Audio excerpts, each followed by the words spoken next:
VGP Marine Kingdom, India's first underwater Independence Day art gallery. Rubilux Rockfort Paint. இஸ்லாம படிச்சீங்க அப்படின்னு சொன்னாங்க. அது எவ்வளவு நாள்ல படிச்சீங்க? பெரிய பிரச்சனை, மர்டர், டெத்.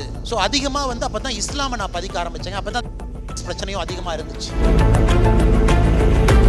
எங்கேயுமே ஒரு ஹிந்து முஸ்லீம் பிரச்சனை நடக்காதுன்னா மேடம், ரெண்டு கம்யூனிட்டியுமே ட்ரஸ்ட் பண்ணுவாங்க. எந்த அளவுக்கு பகவத்கீதையை நான் ஆழமாக படிக்கிறேனோ அந்த அளவுக்கு இஸ்லாமியும் ஆழமாக படித்த காலகட்டம் அது. ரொம்ப டீப்பாக நாங்கள் படிப்போம். நான் போலீஸ் வேலையை ரிசைன் பண்ண உடனே எனக்கு அதை தவிர எதுவுமே எனக்கு தெரியாது. கர்நாடகாவில் நிறைய பேர் கேட்டது, அடுத்து என்ன பண்ண போகிறோம் நீங்கள் சொல்லிட்டு போனால் நாங்கள் சமாதானமாகும், நீங்கள் சொல்லாமல் போகக்கூடாது, நீங்கள் என்ன வேணாலும் செய்யுங்க, ஆனால் சொல்லிட்டு போங்க. நீ போய் விபாசனா பண்ணுப்பா அப்படின்னாரு. விபாசனா போய் பண்ணிட்டு வா, நீ மாறிடுவேன். அந்த 10 நாள் விபாசனா முடிச்சுட்டு வந்ததுக்கப்புறம் என் ஒய்ஃப் கேட்டாங்க, என்னங்க பேசவே மாட்டேங்க, நீ போய் விபாசனா பண்ண. என் ஒய்ஃபையும் 10 நாள் விபாசனா பண்ண வச்சாங்க. பார்ட்னர்ஸை எவ்வளவு தூரம் புரிஞ்சுக்கணும், பார்ட்னர்ஸ் எவ்வளவு தூரம் விட்டு கொடுக்கணும்? இது ஒரு கடினமான கேள்வி மேடம். இது பதில் சொல்றது உண்மையாலுமே ஹானஸ்டா. My wife is the most balanced person in the world. என்னை விட ஒரு காலகட்டத்தில் அதிகமாக சம்பளம் வாங்கினாங்க. But one point of time she said, you go ahead, I will support you. நீ முன்னாடி போ, நான் உன்னை பார்த்துக்கிறேன், பின்னாடி இருந்து நான் சப்போர்ட் பண்ணுறேன். நாளைக்கு இதெல்லாம் விட்டுட்டு மறுபடியும் போய் மாடு மேய்ச்சாலும் சூப்பரா மாடு மேய்றான்னு எங்கள் அம்மா சொல்லுவாங்க. தற்போதைய தமிழ்நாட்டுக்கு என்ன தேவைன்னு நீங்க நினைக்கிறீங்க? We need leaders who can solve tomorrow's problem. உங்களுடைய பிளான் என்ன? தமிழ்நாடா டெல்லியா?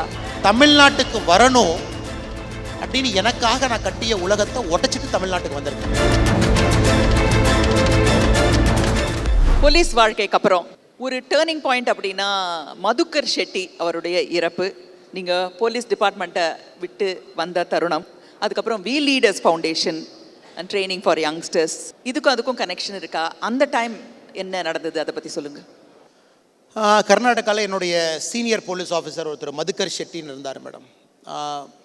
One of the most noblest of soul, very clean, efficient, honest officer, very very tough police officer. Generally வந்து ஒரு காம்ப்ளெக்ஸ் டெமோக்ரஸியில் ஒரு போலீஸ் ஆஃபீஸர் எப்படி இருக்கணும் அப்படிங்கிறதுக்கு மதுக்கர் ஷெட்டி ஒரு உதாரணம். No nonsense person. Family lives in US, he lives all alone. ஒரு நாள் NPAல he is a trainer, national police academy, just dies of heart attack in Hyderabad. என்னை ரொம்ப பாதித்த ஒரு சம்பவம். பிகாஸ் கர்மா, வாட் இஸ் கர்மா? கர்மாவை பொறுத்த வரைக்கும் நம்ம டெஃபினேஷன் என்னங்க? we say your good deeds, past deeds get accumulated, அது கர்மாமோ. அதுவும் மதுக்கர் ஷெட்டி மாதிரி ஒரு நல்ல மனுஷன் 40 வயசு 42 வயசில் இறப்பதை யாரும் ஏற்றுக்க மாட்டாங்க. That shook me to the core about what is karma, what is philosophy, what is religion, என்ன இருக்குது? அப்போ நல்லவங்களுக்கு காலம் இருக்கா, நல்லவங்களுக்கு காலம் இல்லையா?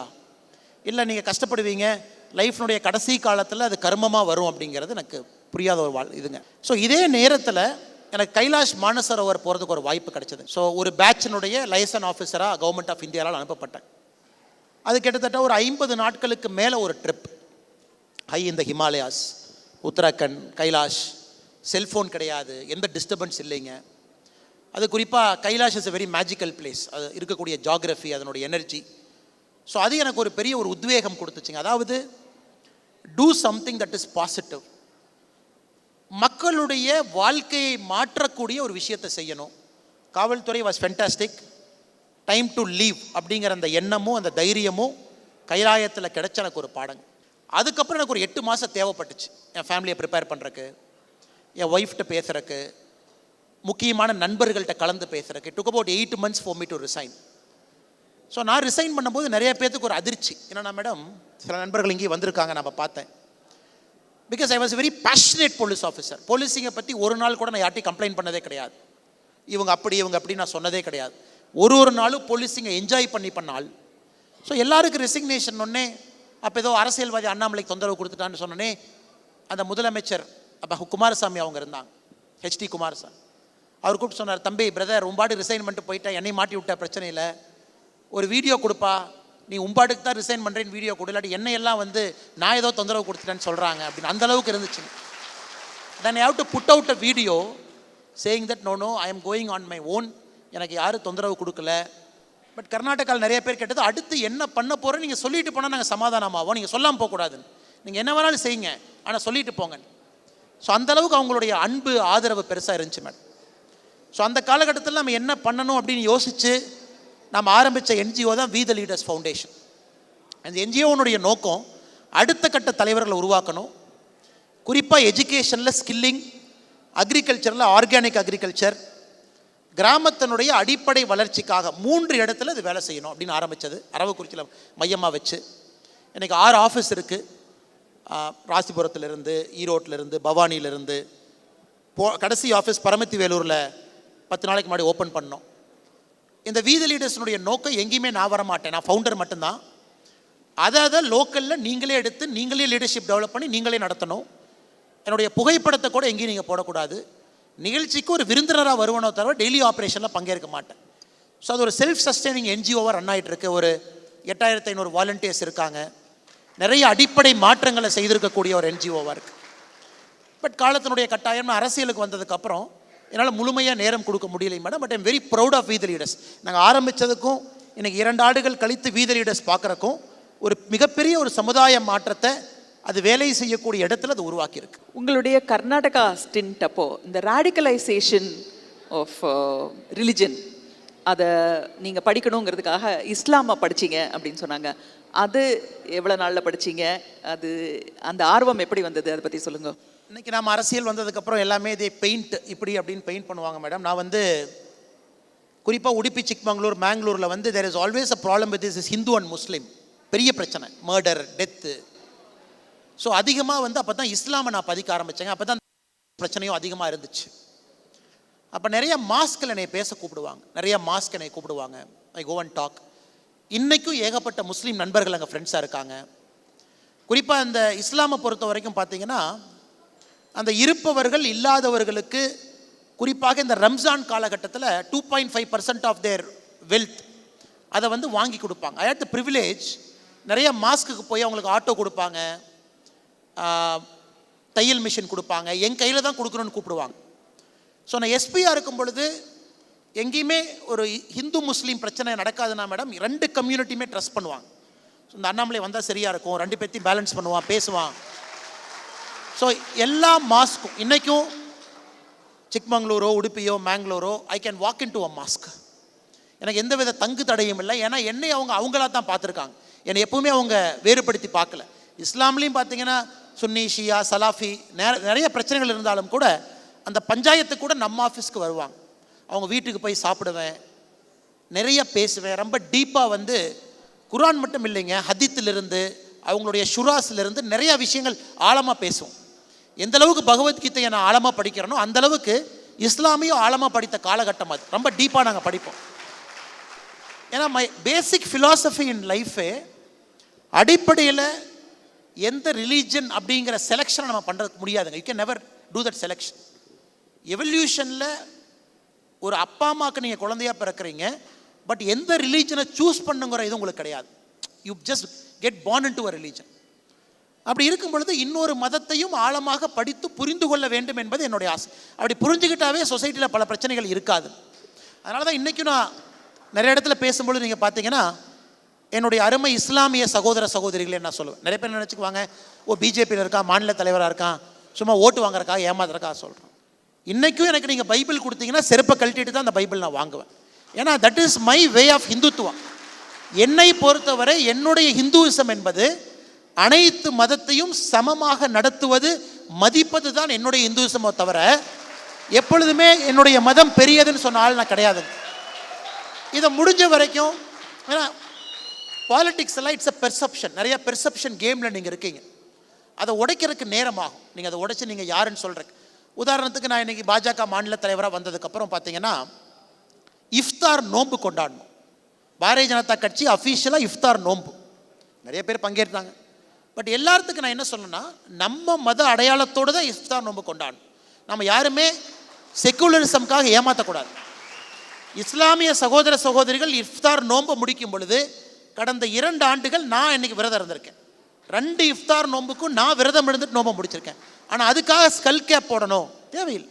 எல்லா நாளும் எப்படி இருக்கீங்களோ அதே மாதிரி அன்னைக்கு இருங்க. அவங்கள எப்படி மதிக்கணும் அப்படியே மதிங்க, அவங்க உங்களை மதிக்கட்டும். ஸோ என்னுடைய கான்செப்ட் ஆஃப் செக்குலரிசம் கொஞ்சம் வேறங்க மேடம். எல்லாத்தையும் மதிக்கணும், சமமாக இருக்கணும். Nothing call religion can divide human being நினைக்கிற ஆள் இல்லை. அதே போல் நானாக இருக்க வேண்டும். நான் சபரிமலைக்கு போகிறேன், விரதம் இருக்கேன், நான் கைலாயத்துக்கு போகிறேன், டசன்ட் மீன் இன்னொருத்தரை சிரமப்படுத்தணும்னு நோக்கம் கிடையாதுங்க. அதுக்காக அவங்க மாதிரி வேஷம் போட்டு உங்களில் ஒருவன் சொல்ல வேண்டிய அவசியம் இல்லைங்கிறது என்னோட belief of secularism for a long time. Youngest politician நீங்கள் தான் நான் மீட் பண்ணது. அதுவும் engineering graduate, management graduate, police officer, இப்போ வந்து யங் பாலிட்டிஷியன். ஸோ இன்னைக்கு இருக்கிற யங்ஸ்டர்ஸ் வந்து உங்களை மாதிரி வரணும் அப்படிங்கிறது எங்களோட ஆசை. ஆனால் யங்ஸ்டர்ஸ் எல்லாரும் they want a high all the time. ஒரு படம் பார்த்தா கூட, ஒரு போஸ்ட் போட்டால் கூட கூஸ் பம்ப்ஸ் வரணும், அப்படி ஹையாக இருந்தது அப்படின்னு நினைக்கிறாங்க.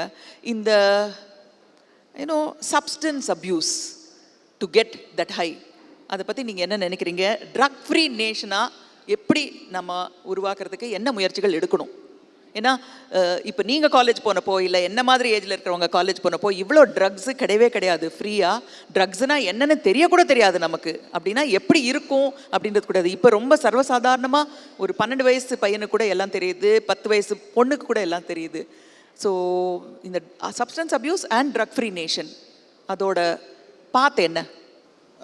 மேடம், இது கொஞ்சம் எக்ஸ்ட்ராவாக நான் ஆன்சர் பண்ணணுங்க. காரணம், நான் போலீஸ் வேலையை ரிசைன் பண்ண உடனே எனக்கு அதை தவிர எதுவுமே எனக்கு தெரியாது. ஏன்னா 9 ஆண்டு வந்து யூனிஃபார்ம் போட்டு இதே வேலையை காலையிலேருந்து நைட்டு வரைக்கும் செஞ்சால். இப்போ நான் சிவிலியன் லைஃபுக்கு மாறணும். I have to get to a civilian life. நான் சிவிலியன் லைஃபுங்கிறது நார்மலாக வாழ்க்கையை வாழ ஆரம்பிக்கணும், அதிக நேரம் வீட்டில் இருக்கணும், சொசைட்டியில் இருக்கணும். ஏன்னா காவல்துறைங்கிறது நீங்கள் ஒரு ஐவரி டவரில் ஒரு ஏசி ரூமுக்குள்ளே உங்களை சுற்றி நிறையா பேர் உங்களை ப்ரொடெக்ட் பண்ணக்கூடிய சூழலில் இருக்கீங்க. ஒரு நண்பர் சொன்னார், நீ போய் விபாசனா பண்ணுப்பா அப்படின்னார். விபாசனா போய் பண்ணிட்டு வா, நீ மாறிடுவேன். விபாசனா வந்து ஒரு புத்திஸ்ட் மெடிடேஷன்.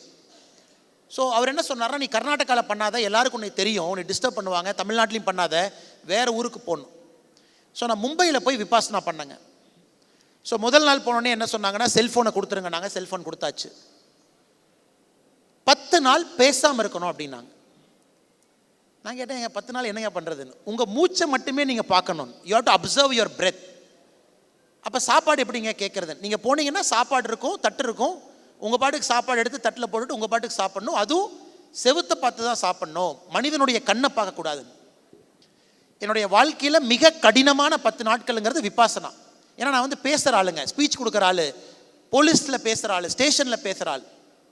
3ஆவது நாள் எட்டி குச்சி ஓடலாம் போல் இருந்துச்சு. ஏன்னா முதல் நாள் பேசலை, 2ஆவது நாள் பேசலை, 3ஆவது நாள் பேசலை, எப்பட்றா இங்கே இருக்க போகிறோன்னு.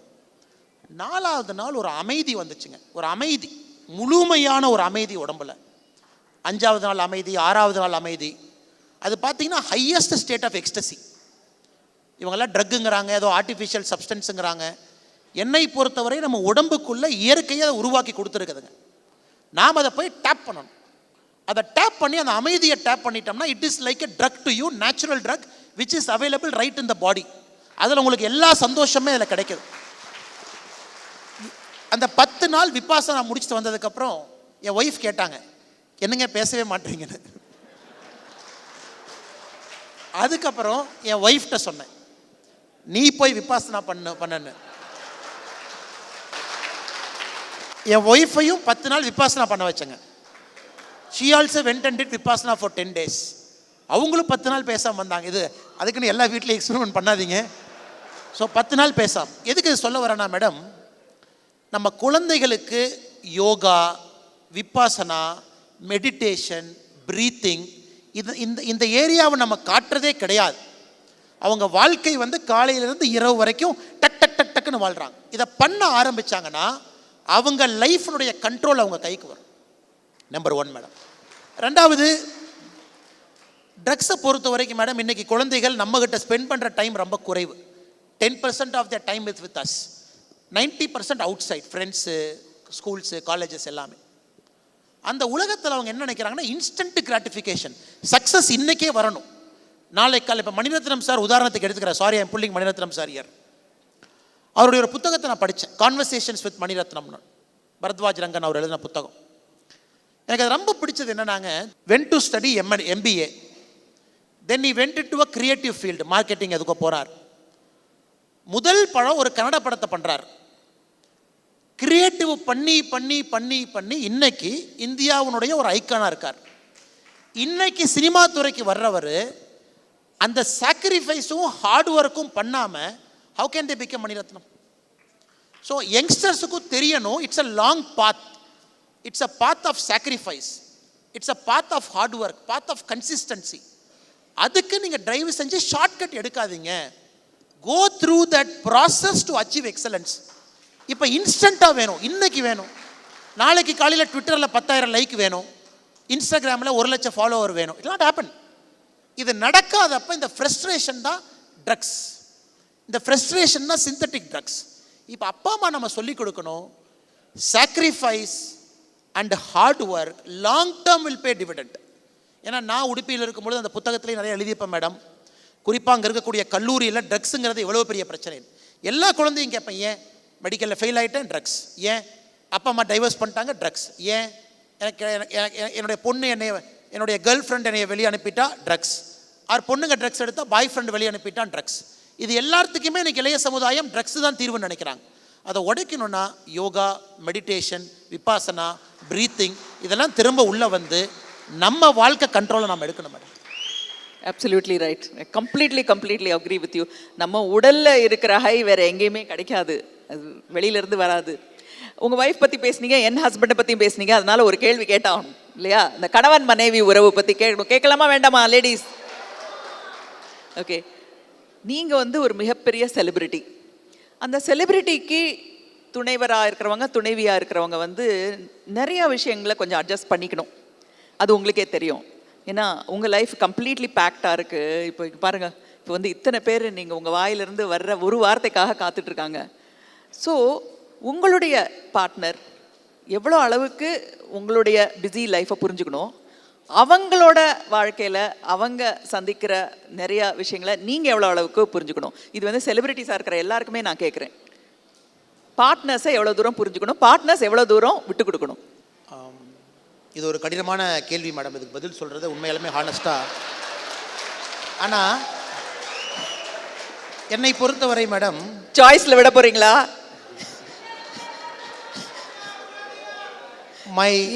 ஆண்களும் கேட்கணும், ஏன் பெண்கள் மட்டும் கேட்கணும்? ஆண்கள் நீ வேணும்னு சொல்லுங்க அந்த கேள்விக்கு பதில். ஏன்னா என் ஒய்ஃபை பற்றி நான் பொய் சொல்ல முடியாது. காரணம், இங்கே இருக்கிறவங்க நிறைய பேர் என் வீட்டுக்கு வந்திருக்காங்க, ஒய்ஃப் பார்த்துருக்காங்க. For some of them year my wife is also their friend. நல்லா தெரியும் என் ஒய்ஃப் அவங்களுக்கு. My wife is the most balanced person in the world. Most balanced person. Most balanced person.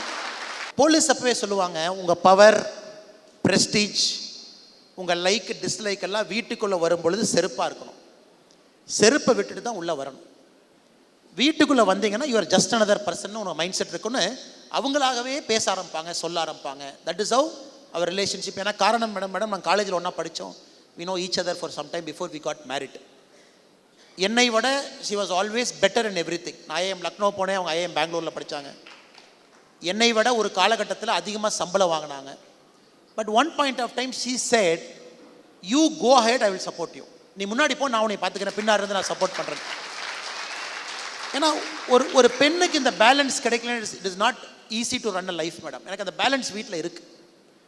Second வந்து நான் எப்பவுமே நிறைய பேர்ட்ட சொல்லுவேன், there are two people who matter to me in the world. My mother, my wife. Two people who matter. அவங்க ரெண்டு பேரும் என்னை தப்பாக நினைக்காத வரைக்கும், யார் என்னைய தப்பாக நினைச்சாலும் நான் ஒரு இன்ச்சு கூட கவலைப்பட மாட்டேன். மை பிலீஃப் கம்ஸ் ஃப்ரம் தேர். நிறைய பேர் சொல்லுவாங்க, உங்களை பற்றி பத்திரிகையில் இப்படி எழுதுறான், உங்களை பற்றி அப்படி எழுதுறான், உங்களை பற்றி இப்படி பேசுகிறான், உங்களை பற்றி அப்படி பேசுகிறான். I say my mother shouldn't feel ashamed. He is my son. எங்கள் அம்மா வந்து என்னுடைய பையன் இந்த மாதிரி பண்ணிட்டான்னு அவமானம் ஆகாத வரைக்கும், என்னுடைய ஒய்ஃப் வந்து என் கணவன் இந்த மாதிரி நடந்துக்கிட்டான்னு அவமானமான வரைக்கும், உலகமே எதிர்த்தாலும் நான் தனி மனிதனாக நிற்பங்கிறது என்னுடைய ஃபிலாசபி மேடம். எதுக்கு இது சொல்கிறேன்னா, என் லைஃப் சிம்பிள் ஆயிரும் madam. My life become simple. இந்த ஃபிலாசபி எனக்கு இல்லைன்னா it becomes very tough.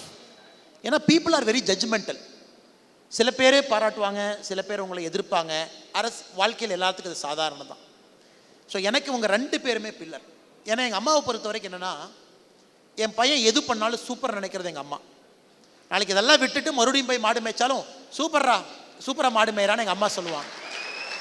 N wife பொறுத்த வரைக்கும் நான் ஒன்றுமே இல்லாதப்ப என் கூட வந்தவங்க. I was just a college student. அப்போ இருந்து என் கூட 20 ஆண்டுகளாக ட்ராவல் பண்ணுறாங்க. 11 ஆண்டுகள் அஸ் அ ஒய்ஃபாக, 20 ஆண்டுகள் என்னுடைய பெஸ்ட் ஃப்ரெண்டாக. ஸோ உங்கள் 2 பேருக்கும் என்னை பற்றி ரொம்ப நல்லா தெரியும் மேடம். நான் யார், எப்படி, எந்திரிச்சா என்ன பண்ணுவேன், தூங்கும்போது என்ன பண்ணுவேன், every thing they know. So அதனால் என் லைஃப் வந்து வெரி சிம்பிள் மேடம். வீட்டுக்குள்ளேயும் பார்த்தீங்கன்னா என் பையனுக்கு குறிப்பாக my son was a small boy, 8 வயசு அவனுக்கு. குறிப்பாக இந்த போலீஸ் இருக்கும்போது நிறைய பேர் செல்ஃபி எடுப்பாங்க. அப்போ அவனுக்கு தெரியாது. அப்போ நானும் ஒய்ஃப் உட்காந்து சொல்லுவோம், இந்த செல்ஃபி எல்லாம் சும்மாடா, இதெல்லாம் வந்து ஒரு பெரிய விஷயம் கிடையாது. அந்த அங்கிளுக்கு நம்மளை பிடிச்சிருக்கு, ஆன்ட்டிக்கு நம்மளை பிடிச்சிருக்கு, அதனால் எடுக்கிறாங்க. நமக்கும் அவங்கள பிடிக்கும், ஆனால் நாம் செல்ஃபி எடுத்துக்கிறது இல்லை. ஸோ செல்ஃபி எடுக்கிறதுனால நம்ம இம்பார்ட்டன்ட் கிடையாது. நம்ம செல்ஃபி எடுத்தால் தான் நம்ம பெரிய ஆளுன்னு கிடையாது. அந்த அங்கிளுக்கு நம்மளை பிடிக்கும், ஆன்ட்டிக்கு பிடிக்கும். என் குழந்தைக்கு 4-5 வயசில் சொல்ல வேண்டிய கட்டாயம் எனக்கு என் ஒய்ஃபுக்கும். அவன் கேட்பான், அப்பா இத்தனை பேர் செல்ஃபி எடுக்கிறாங்க, அப்போ நீங்கள் ஏதோ பெரிய ஆளா? இப்போ அரசியல்வாதி. இப்போவும் சொல்ல வேண்டியதாக இருக்குது, பேப்பரில் என் ஃபோட்டோ வந்தால் நான் பெரிய ஆள் இல்லைப்பா. நான் ஒரு வேலை செய்கிறேன், அந்த வேலையில் ஃபோட்டோ வருது, ஆனால் என்னை விட 1000 மடங்கு வேலை பார்க்குறவங்க. ஒரு நர்ஸோ, ஒரு ஆம்புலன்ஸ் டிரைவரோ, ஒரு தூய்மை பணியாளரோ, எத்தனையோ பேருடைய பேர் கூட நமக்கு தெரியாது. ஆனால் அவங்க அப்பாவோட முக்கியமானவங்க அடிக்கடி நாங்கள் சொல்ல வேண்டியதாக இருக்குது. So that internalises that. அது லக்கிலி என்னை பொறுத்த வரைக்கும் என் ஒய்ஃபும் அதே லைனில் இருக்கிறனால, நானும் அதே வேவ்லென்த்தில் இருக்கிறனால மேடம், என் குழந்தைக்கு இன்றைக்கி I'm very happy. Is 8 year. அவன் சொல்லுவான், அப்பா செல்ஃபி எடுக்கிறாங்க, வேமா செல்ஃபி எடுத்துகிட்டு அந்த அங்கிள் ஆண்டிக்கு தேங்க்யூ சொல்லிட்டு வாங்கப்பா. So for him it's an event. அவன் அதை பெருசாக பார்க்கறது இல்லைங்க. அப்பாவுக்கு அவங்கள பிடிக்கும், அவங்களுக்கு அப்பாவை பிடிக்கும், அப்பாட்ட ஃபோட்டோ எடுக்கிறாங்க. முதல்ல என்ன நினச்சானா, அப்பா ஏதோ பெரிய ஆள் அதனால் ஃபோட்டோ எடுக்கிறாங்க. ஸோ கான்ஷியஸாக வாழ வேண்டியது. இப்போ கிராமத்துக்கு போகிறோம், எங்கள் ஊருக்கு போகிறோம். கிராமத்தில் ஒரு 42 வீடு இருக்குது எங்கள் கிராமத்தில். ஸோ ஒரு முறையும் நான் கான்ஷியஸாக இருக்கணும். அவங்க சின்ன பையனாக எந்த அண்ணாமலையை பார்த்தாங்களோ இன்றைக்கி அதே அண்ணாமலையை தான் அவங்க பார்க்கணும். பவரோ ப்ரெஸ்டீஜோ, நிறைய பேர் நம்மளை புகழ்கிறாங்க, இகழ்கிறாங்க. ஆனால் கிராமத்தை பொறுத்த வரைக்கும் இன்றைக்கும் அதே பாட்டிக்கு, அதே பெரியம்மாக்கு, அதே அத்தைக்கு, அதே தாத்தாக்கு, அதே பாட்டிக்கு அவங்க சொல்கிறத உட்காந்து கேட்கணும். ஸோ அதனால் என்னை பொறுத்த வரைக்கும் madam, we live a life with lot of conscious clarity. நாங்களே எங்களை சுய பரிசோதனை பண்ணிக்குவோம். நீங்கள் சொன்ன மாதிரி டஃப் தான். வெளியே இருக்கவங்களுக்கு சில தப்பான பெர்செப்ஷன் அப்பப்போ போகும். பட் கணவன் மனைவியாக we have to set an example with the way we live. நிறைய கேள்விகள் உங்களோட பர்சனல் வாழ்க்கை பற்றி கேட்டாச்சு. இப்போ வந்து தற்போதைய தமிழ்நாட்டுக்கு என்ன தேவைன்னு நீங்கள் நினைக்கிறீங்க?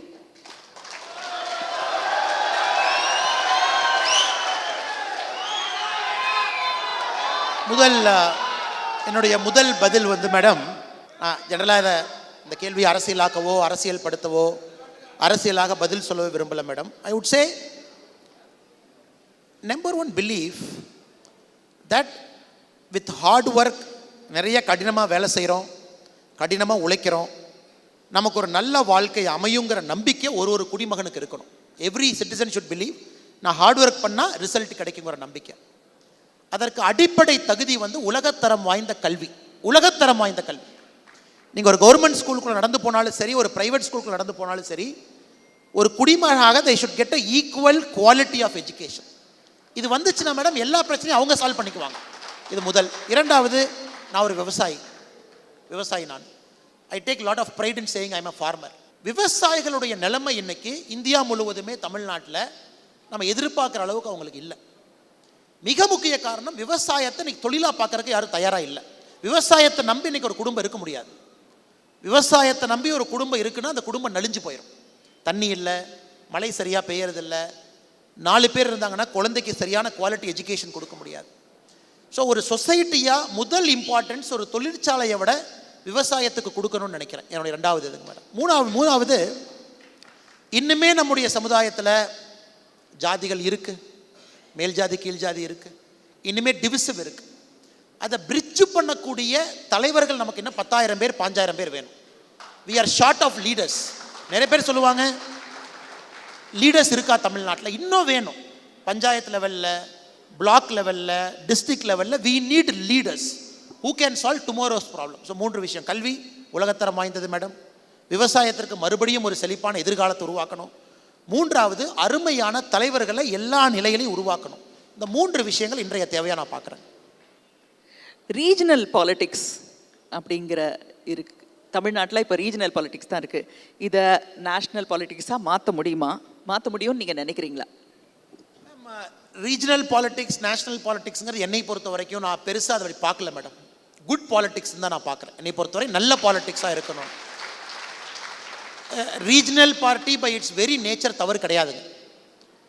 காங்கிரஸ் பண்ணுற தவறுகள், சாரி நான் மறுபடியும் பாலிடிக்ஸ்குள்ளே போயிட்டேங்க. இந்த ரீஜனல் பாலிடிக்ஸ்க்கு வர காரணமே இந்தியாவில் முதல்ல தேசிய பாலிடிக்ஸ் தான் இருந்துச்சு. 356 மொழி பிரிவினைவாதம், நார்த்து சவுத்து, ஹிந்தி வர்சஸ் இதெல்லாம் வந்துச்சு. ரீஜனல் பாலிடிக்ஸ் வர ஆரம்பிச்சதுங்க. ஸோ ரீஜனல் பாலிடிக்ஸ் தவறுன்னு சொல்கிற ஆள் நான் கிடையாதுங்க. ஆனால் ரீஜனல் பாலிடிக்ஸ்லையும் தேசத்தை முதன்மைப்படுத்தணும், டிவிசிவாக இருக்கக்கூடாது. தேசிய பாலிடிக்ஸாக இருந்தாலும் கூட அந்த மாநிலத்தை முதன்மைப்படுத்தக்கூடிய தேசிய பாலிடிக்ஸாக இருக்கணும். இப்படி நீங்கள் பார்த்தீங்கன்னா ரெண்டுக்கும் பெரிய டிஃப்ரென்ஸ் இல்லை.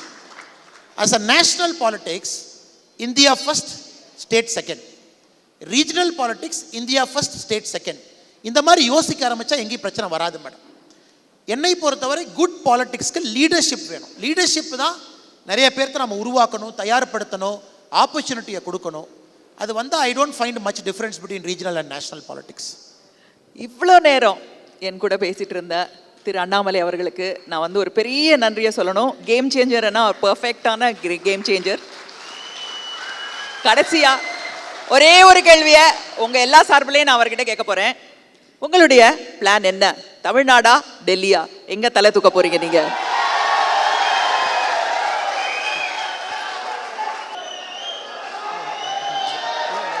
தமிழ்நாட்டுக்கு வரணும் அப்படின்னு எனக்காக நான் கட்டிய உலகத்தை உடைச்சிட்டு தமிழ்நாட்டுக்கு வந்திருக்கேன். அதாவது ஒரு 9 ஆண்டுகள் எனக்காக ஒரு உலகத்தை கர்நாடகாவில் நான் கட்டிட்டேன். போலீஸ் ஆஃபீஸராக அன்பானவர்கள், பண்பானவர்கள், பாசமானவர்கள், எனக்குன்னு இருந்த உலகத்தையெல்லாம் சுக்குநூறாக உடைச்சிட்டு மே 28, 2019 மறுபடியும் ஜீரோக்கு வந்து என்னுடைய தாய் நாட்டிற்கு, தமிழ்நாட்டுக்கு வரணும்னு வந்த ஆளுங்க. ஸோ எந்த நேரத்துலையும் இங்கே விட்டு போகிறதா எனக்கு ஐடியா கிடையாதுங்க.